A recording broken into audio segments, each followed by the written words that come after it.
ഞാൻ ഉറപ്പിച്ചു പറയുന്നു, എല്ലാ കാലവും BJP-യുടെ വോട്ട് വാങ്ങി ജയിക്കുന്ന കേരളത്തിലെ ഒരു നേതാവിൻ്റെ പേരാണ് രമേശ് ചെന്നിത്തല. ഒരു ഉദാഹരണം പറഞ്ഞു, എല്ലാ കാലവും അതിന് ആ സ്ഥലത്തെ ബൂത്ത് അടിസ്ഥാനത്തിലുള്ള കണക്കുകൾ വെച്ചുകൊണ്ട് വേണമെങ്കിൽ എനിക്ക് സമർത്ഥിക്കാൻ കഴിയും. ഇത്തവണ രമേശ് ചെന്നിത്തല വളരെ പരിങ്ങലിലാണ് സ്ഥിതി. BJP കൃത്യം വോട്ട് പിടിച്ചാൽ തോക്കുന്ന കേരളത്തിലെ ആദ്യത്തെ UDF നേതാവിൻ്റെ പേരാണ് രമേശ് ചെന്നിത്തല. അത് സതീശനെ തുടങ്ങി ഇങ്ങനെ പേരാവൂർ വരെ എത്തി നിൽക്കും.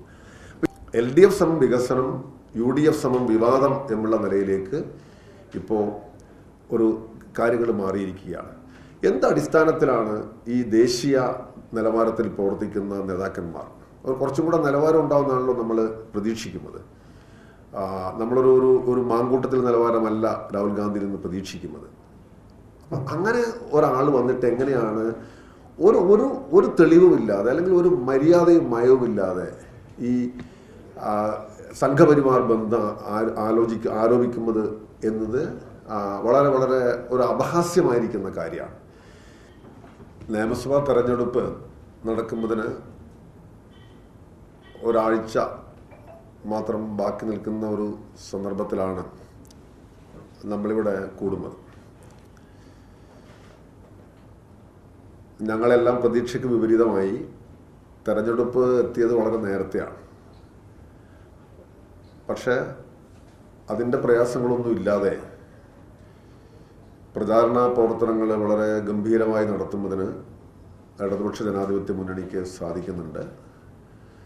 ഞങ്ങൾ പ്രതീക്ഷിക്കുന്നത് ഇടതുപക്ഷ ജനാധിപത്യ മുന്നണിയുടെ ഒരു തുടർഭരണം. അങ്ങനെ വരുമ്പോൾ കേരള രാഷ്ട്രീയത്തിൻ്റെ ഇതപര്യന്തമുള്ള ചരിത്രം മാറ്റിക്കൊണ്ട് മൂന്നാം LDF ഗവൺമെൻറ് വരും എന്ന് തന്നെയാണ്. അപ്പോൾ അതിന് ആധാരമായിരിക്കുന്ന നിരവധി ഘടകങ്ങളുണ്ട്.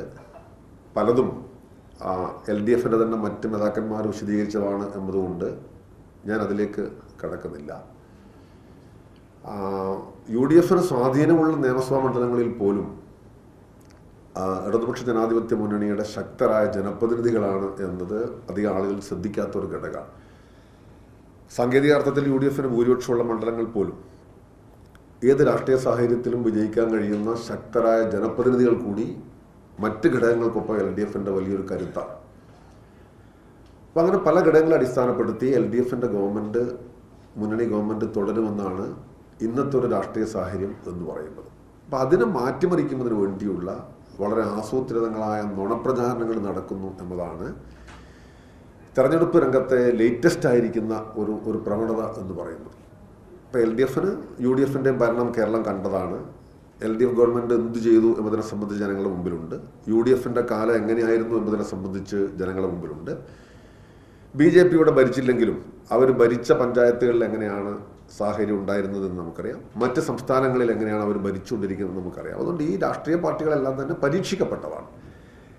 ഇടതുപക്ഷ ജനാധിപത്യ മുന്നണിയെ സംബന്ധിച്ചിടത്തോളം 10 വർഷക്കാലത്തെ വികസനവും കരുതലും സർവോപരി മതനിരപേക്ഷത ഉൾപ്പെടെയുള്ള കേരളീയ സമൂഹത്തിൻ്റെ അടിസ്ഥാനപരമായ എല്ലാ പ്രത്യേകതകളെല്ലാം ഉയർത്തിപ്പിടിച്ചുകൊണ്ടാണ് ഞങ്ങൾ മത്സരിക്കുന്നത്. അപ്പോൾ വിജയിച്ചു വരുമെന്നാണ് ഞങ്ങൾ ഉറപ്പായിട്ടും പ്രതീക്ഷിക്കുന്നത്. പക്ഷേ ഈ ഒരു ഘട്ടത്തിൽ ദേശീയ നേതാക്കന്മാർ പോലും, ശ്രീ രാഹുൽ ഗാന്ധി ആവട്ടെ, മല്ലികാർജ്ജുൻ ഖാർഗെ ആവട്ടെ, അവർ വളരെ നിരുത്തരവാദപരമായ പ്രസ്താവനകൾ നടത്തി ഈ തെരഞ്ഞെടുപ്പിൻ്റെ വികസന വിഷയം ഉൾപ്പെടെയുള്ള പലരിൽ ശ്രദ്ധ മാറ്റി തിരിക്കാനുള്ള വലിയ ശ്രമത്തിലാണ്. LDF സമം വികസനം, UDF സമം വിവാദം എന്നുള്ള നിലയിലേക്ക് ഇപ്പോൾ ഒരു കാര്യങ്ങൾ മാറിയിരിക്കുകയാണ്. എന്തടിസ്ഥാനത്തിലാണ് ഈ ദേശീയ നിലവാരത്തിൽ പ്രവർത്തിക്കുന്ന നേതാക്കന്മാർ കുറച്ചും കൂടെ നിലവാരം ഉണ്ടാവുന്നതാണല്ലോ നമ്മൾ പ്രതീക്ഷിക്കുന്നത്. നമ്മളൊരു ഒരു ഒരു മാങ്കൂട്ടത്തിൽ നിലവാരമല്ല രാഹുൽ ഗാന്ധിയിൽ നിന്ന് പ്രതീക്ഷിക്കുന്നത്. അങ്ങനെ ഒരാൾ വന്നിട്ട് എങ്ങനെയാണ് ഒരു ഒരു ഒരു തെളിവുമില്ലാതെ അല്ലെങ്കിൽ ഒരു മര്യാദയും മയവുമില്ലാതെ ഈ സംഘപരിവാർ ബന്ധം ആരോപിക്കുന്നത് എന്നത് വളരെ വളരെ ഒരു അപഹാസ്യമായിരിക്കുന്ന കാര്യമാണ്.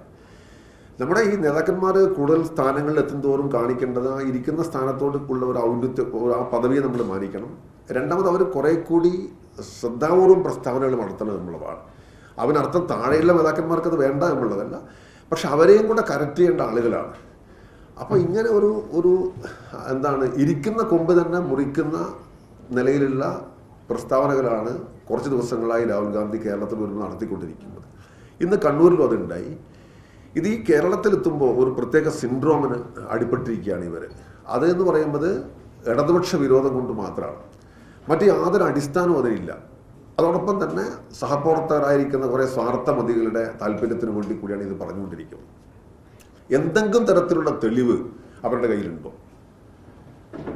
ഏറ്റവും വലിയൊരു ദുരാരോപണം ഉന്നയിക്കുമ്പോൾ എന്തെങ്കിലും തരത്തിലുള്ള വസ്തുതകളുടെ പിൻബലം വേണ്ടേ? ഞാൻ ഉറപ്പിച്ചു പറയുന്നു, എല്ലാ കാലവും BJPയുടെ വോട്ട് വാങ്ങി ജയിക്കുന്ന കേരളത്തിലെ ഒരു നേതാവിൻ്റെ പേരാണ് രമേശ് ചെന്നിത്തല. ഒരു ഉദാഹരണം പറഞ്ഞു, എല്ലാ കാലവും അതിന് ആ സ്ഥലത്തെ ബൂത്ത് അടിസ്ഥാനത്തിലുള്ള കണക്കുകൾ വെച്ചുകൊണ്ട് വേണമെങ്കിൽ എനിക്ക് സമർത്ഥിക്കാൻ കഴിയും. ഇത്തവണ രമേശ് ചെന്നിത്തല വളരെ പരിങ്ങലിലാണ് സ്ഥിതി. BJP കൃത്യം വോട്ട് പിടിച്ചാൽ തോക്കുന്ന കേരളത്തിലെ ആദ്യത്തെ UDF നേതാവിൻ്റെ പേരാണ് രമേശ് ചെന്നിത്തല. അത് സതീശനെ തുടങ്ങി ഇങ്ങനെ പേരാവൂർ വരെ എത്തി നിൽക്കും. അപ്പോൾ ഇതെല്ലാം ഒരു ഭാഗത്ത് ഉണ്ടായിരിക്കവെയാണ് അനാവശ്യമായൊരു ഡീൽ വിവാദം ഉണ്ടായിക്കൊണ്ട് ഈ കേരള രാഷ്ട്രീയത്തെ മാറ്റിമറിക്കുന്നതിന് വേണ്ടിയുള്ള ഒരു പരിശ്രമം നടത്തുന്നത്. അത് നമ്മുടെ ന്യൂനപക്ഷ സഹോദരങ്ങൾക്കിടയിൽ ആശങ്ക ഉണ്ടാക്കുന്നതിന് വേണ്ടിയാണ്. ഇടതുപക്ഷത്തിൻ്റെ ക്രെഡിബിലിറ്റിയെക്കുറിച്ച് അവർക്ക് നല്ലതുപോലെ അറിയാം. ഇടതുപക്ഷം കേരള സംസ്ഥാനത്ത് നിലനിൽക്കേണ്ടതും ആ ഭരണവും ശക്തമായൊരു മന്ത്രിസഭയും ഉണ്ടാകേണ്ടത് നാടിൻ്റെ ആകെ താല്പര്യമാണ് എന്നറിയാം. അതുകൊണ്ട് ഡീൽ വിവാദം എന്ന് പറയുന്നത് ജനസഭ തിരിച്ചുവിടാനുള്ള വളരെ അപക്വമായിരിക്കുന്ന ഒരു സമീപനമാണ്. രാഹുൽ ഗാന്ധി അതിനെ പ്രേരിപ്പിക്കുന്ന നേതാക്കന്മാരുടെ നിലവാരത്തെക്കുറിച്ച് ഞാൻ പറയുന്നില്ല.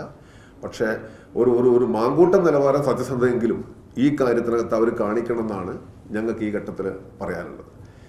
പിന്നെ ഇത് പറയുമ്പോൾ തന്നെ രാഹുൽ ഗാന്ധി പോയി ക്യാമ്പയിൻ ചെയ്ത് ജയിപ്പിച്ച 11 കോൺഗ്രസ് MLA-മാർ, അവർ ബീഹാറിലുണ്ട്, ഒറീസയിലുണ്ട്, ഹരിയാനയിലുണ്ട്. 11 MLA-മാർ അവർ രാജിവെച്ചുകൊണ്ട് അല്ലെങ്കിൽ അവരെ പുറത്താക്കേണ്ട സ്ഥിതി വന്നു.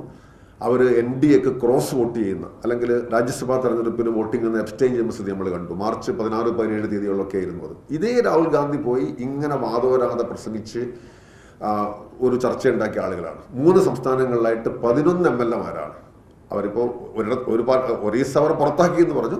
പക്ഷെ പിന്നീട് വേണുഗോപാൽ സംഘമൊക്കെ കൂടി ചേർന്നുകൊണ്ട് അവരിപ്പോൾ ഇവരെ സസ്പെൻഡ് ചെയ്യാണെന്ന് പറഞ്ഞു. എന്തായിരുന്നാലും അതാണ് അവരുടെ നിലവാരം എന്ന് പറയുന്നത്. ഇപ്പം ഞങ്ങളെ കൂട്ടത്തിൽ നിന്ന് പോയിരിക്കുന്നവർ ഞങ്ങൾ പുറത്താക്കുന്ന ആളുകളാണ്. പാർട്ടിയിൽ നിന്ന് പുറത്താക്കിയ ആളുകൾ പിന്നെ എന്ത് ചെയ്യുന്നു എന്നത് ഞങ്ങൾ അന്വേഷിക്കേണ്ട കാര്യമില്ല. അത് പുറത്താക്കുന്ന കാര്യമാണ്. കേരളത്തിൻ്റെ ഒരു ഉദാഹരണമാണ് പറയുന്നതെങ്കിൽ. പക്ഷേ ഈ 11 ആളുകളെ സംബന്ധിച്ചിടത്തോളം അവരിപ്പോൾ ഇതിൻ്റെ ഭാഗമായി നിന്നിട്ട് NDAക്ക് ക്രോസ് വോട്ട് ചെയ്തവരാണ്. അപ്പോൾ ഇങ്ങനെയുള്ള നിരവധി ആളുകളെ ഇപ്പോഴും കൂട്ടത്തിലിട്ടുകൊണ്ടാണ്, ഇനി അങ്ങനെ ധാരാളം ആളുകൾ ആ കൂട്ടത്തിലുണ്ട്, ഇവിടെ വന്നിട്ട് വലിയ പ്രശ്നമൊക്കെ നടത്തുന്നത്. അപ്പോൾ അത് അവസാനിപ്പിക്കണം ഞാൻ പറയുന്നില്ല, മര്യാദകളാണ്. പിന്നെ ഇന്ത്യ സഖ്യത്തിൻ്റെ ഭാഗമായിരിക്കുന്ന ഒരു നേതാവ് പുറത്തെടുക്കുന്ന സാമാന്യമായ ചില മര്യാദകളുണ്ട്. കേരളം ഇന്ത്യക്ക് വെളിയിലുള്ളൊരു സ്ഥലമല്ലോ. ഇന്ത്യ സഖ്യത്തിൻ്റെ ഭാഗമായിട്ട് വർഗീയ ശക്തികളുമായി ചങ്ങാത്തുള്ള ഒരു പാർട്ടി ഉണ്ട് എന്ന് പറയുമ്പോൾ അതിൻ്റെ അർത്ഥം എന്താണ്? ഇരിക്കുന്ന കൊമ്പ് മുറിക്കലല്ലേ? ദേശീയ രാഷ്ട്രീയത്തിൻ്റെ സവിശേഷമായ സാഹചര്യത്തിൽ നമ്മൾ ഓരോ സംസ്ഥാനത്തിൻ്റെയും കൂടെ താല്പര്യങ്ങൾ പരിഗണിച്ചുള്ള മുന്നണിയാണ്. പക്ഷെ എന്നാലും ഒരു തലമുറ നിർണ്ണയിക്കാൻ പാടില്ലല്ലോ. ഇപ്പം മര്യാദഘട്ടൊരു സ്റ്റേറ്റ്മെൻ്റാണ്. അങ്ങനെയാണെങ്കിൽ ഈ രാഹുൽ ഗാന്ധിയുടെ കൂടെ ഈ യോഗത്തിന് പോയിരിക്കുന്ന ഇടതുപക്ഷ നേതാക്കന്മാരെല്ലാം ഈ സഖ്യത്തിൻ്റെ ആളുകളാണെന്നാണ് പറഞ്ഞുകൊണ്ടിരിക്കുന്നത്. പിന്നെ അങ്ങനെയാണെങ്കിൽ അതിൻ്റെ ഒരു ഇന്ത്യ മുന്നണിയുടെ നേതൃസ്ഥാനത്ത് ഇരിക്കുന്നതിന് എന്ത് യോഗ്യതയാണുള്ളത്? അല്ലെങ്കിൽ ഞങ്ങളെ ആ സഖ്യത്തിൻ്റെ ഭാഗമാക്കുന്നതിന് എന്ത് അർത്ഥമാണുള്ളത്? അപ്പം അതുകൊണ്ട് വളരെ ബാലിശമായിരിക്കുന്ന പ്രസ്താവനകൾ നടത്തുന്നതിൽ നിന്ന് ഈ ആളുകളെ ആർക്കെങ്കിലും നിയന്ത്രിക്കാൻ കഴിയുമെങ്കിൽ അത്രയും നല്ലത് എന്ന് മാത്രമേ പറയാനുള്ളൂ. പിന്നെ വലിയ ധാർമ്മിക പ്രസംഗം ഇവിടെ നടത്തുകയാണിപ്പോൾ. ഇപ്പോൾ ന്യൂഡൽഹിയിലെ ഈ നോർത്ത് അവന്യൂ പോലീസ് സ്റ്റേഷനിൽ ഈ വർഷം 11ാം നമ്പറായിട്ടൊരു കേസ് രജിസ്റ്റർ ചെയ്തിട്ടുണ്ട്. അതിൻ്റെ നമ്പർ എന്ന് പറഞ്ഞാൽ FIR നമ്പർ 0011/2026 ആണ്. അത് ഭാരതീയ ന്യായ സംഹിതയുടെ ചില വകുപ്പുകൾ 300, ഞാൻ ആ സെക്ഷൻ്റെ പേര് ഞാൻ നോക്കിയിട്ട് പറഞ്ഞുതരാം. എന്താണെന്ന് പറഞ്ഞാൽ സ്വന്തം പാർട്ടിക്കകത്ത് സ്ഥാനാർത്ഥിത്വം വാഗ്ദാനം ചെയ്തുകൊണ്ട് കോടിക്കണക്കിന് രൂപ കൈപ്പറ്റിയതിനെതിരെ പ്രിയങ്ക ഗാന്ധിയുടെ ഓഫീസിലെ സ്റ്റാഫ്, KC വേണുഗോപാലിൻ്റെ സ്റ്റാഫ്, കൊടിക്കുന്നിൽ സുരേഷിൻ്റെ സ്റ്റാഫ്, ഇത്രയും പേര് ഇതിനകത്തുണ്ട്. ബാക്കി പേര് പിന്നെ കൃത്യമായിട്ട് വെളിവായിട്ടില്ല. ഇത്രയും ആളുകളുടെ പേരിൽ ഇപ്പോൾ ഡൽഹി പോലീസ് കേസ് രജിസ്റ്റർ ചെയ്തു. ഒരു പ്രമുഖ കോൺഗ്രസ് പ്രവർത്തകൻ, ഹരിയാനയിലെ മഹിളാ കോൺഗ്രസിന്റെ മുൻ ജനറൽ സെക്രട്ടറി കൊടുത്ത കേസാണ്. ഞാനത് പറയുന്നത് അതാണ് കോൺഗ്രസിനകത്തുള്ള സ്ഥിതി. സ്വന്തം പാർട്ടിക്കകത്ത് സ്ഥാനാർത്ഥിത്വം കിട്ടാൻ വേണ്ടി കാശ് കൊടുത്ത് അവസാനം വഞ്ചിച്ചു എന്നതാണ് പരാതിയുടെ അടിസ്ഥാനം എന്ന് പറയുന്നത്. അവർ വന്നിട്ടാണ് ഈ 1.5 മണിക്കൂർ നീളമുള്ള ധാർമ്മിക പ്രസംഗം നടത്തുന്നത്. ഒരു ആഭ്യന്തര അന്വേഷണം നടത്താനുള്ള സാമാന്യ മര്യാദയെങ്കിലും കാണിക്കണ്ടേ? AICC സംഘടനാ സെക്രട്ടറിയും ലോക്സഭാ ചീഫ് വിപ്പും ഒക്കെയാണ് ഇതിന്റെ പിറകിൽ എന്ന് പരസ്യമായിട്ട് ആരോപണം ഉന്നയിച്ചു. ബാങ്ക് അക്കൗണ്ട് സഹിതം ആരോപണം ഉന്നയിച്ചു എന്ന് പറഞ്ഞാൽ പ്രൂഫാണ്. ഇന്ന ദിവസം ഇത്ര പണം കൊടുത്തു, ട്രാൻസാക്ഷൻ, പണം അല്ലാണ്ട് നേരിട്ട് ക്യാഷ് കൊടുത്തതിനുള്ള വാട്സപ്പ് ചാറ്റുകൾ ഉൾപ്പെടെ പുറത്തു വിട്ടു. ആ കേസ് ഇപ്പോൾ പോലീസ് രജിസ്റ്റർ ചെയ്തിരിക്കുന്നു. അപ്പം അതുകൊണ്ട് ഈ വലിയ പ്രസംഗം നടത്തുന്ന ആളുകൾ സ്വന്തം ക്യാമ്പ് കരറ്റിയ എന്നുള്ളതാണ്. എന്നിട്ടാണ് അവർ ഇവിടെ കണ്ണൂരൊക്കെ വന്നിട്ട് വലിയ പ്രസംഗം നടത്തുന്നത്. വരും ദിവസങ്ങളിൽ അതിനെ സംബന്ധിച്ച് കൂടുതൽ രേഖകൾ പുറത്തുവിടുന്നതാണ് ആ പരാതിക്കാരൻ തന്നെ പറഞ്ഞിരിക്കുന്നത്. അതുകൊണ്ട് ഈ അവനവൻ്റെ ഒരു മുറം വെച്ചിട്ട് ഈ ആരാൻ്റെ തപ്പി നടക്കുക എന്ന് പറയുന്ന പോലത്തെ ഒരു പരിപാടി ഇവർ അവസാനിപ്പിക്കുന്നു എന്ന് പറയുന്നതാണ് ഏറ്റവും നല്ലത്.